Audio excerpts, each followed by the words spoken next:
যে তোমার মৃত্যু আমাকে অপরাধী করে দেয়। আমার ঠোঁট শুকনো হয়ে আসে, বুকের ভেতরটা ফাঁপা, আত্মায় অবিশ্রান্ত বৃষ্টিপতনের শব্দ, শৈশব থেকে বিষণ্ণ দীর্ঘশ্বাস।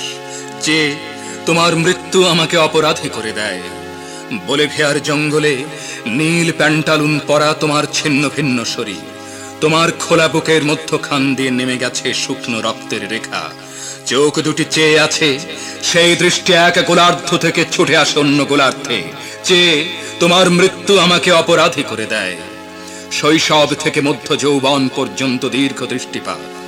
আমারও কথা ছিল হাতিয়ার নিয়ে তোমার পাশে দাঁড়াবার। আমারও কথা ছিল জঙ্গলে কাদায় পাথরের গুহায় লুকিয়ে থেকে সংগ্রামের চরম মুহূর্তটির জন্য প্রস্তুত হওয়ার। আমারও কথা ছিল রাইফেলের কুঁদো বুকে চেপে প্রবল হুঙ্কারে ছুটে যাবার। আমারও কথা ছিল ছিন্ন ভিন্ন লাশ ও গরম রক্তের ফোয়ারার মধ্যে বিজয় সঙ্গীত শোনাবার। কিন্তু আমার অনবরত দেরি হয়ে যাচ্ছে। এতকাল আমি একা, আমি অপমান সয়ে মুখ নিচু করেছি, কিন্তু আমি হেরে যাইনি, আমি মেনে নিইনি।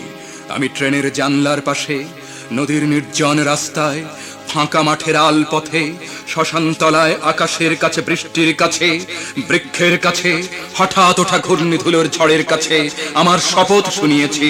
আমি প্রস্তুত হচ্ছি, আমি সব কিছুর নিজস্ব প্রতিশোধ নেব, আমি আবার ফিরে আসব। আমার হাতিয়ারহীন হাত মুষ্টিবদ্ধ হয়েছে, শক্ত হয়েছে চোয়াল। মনে মনে বারবার বলছি আমি ফিরে আসব।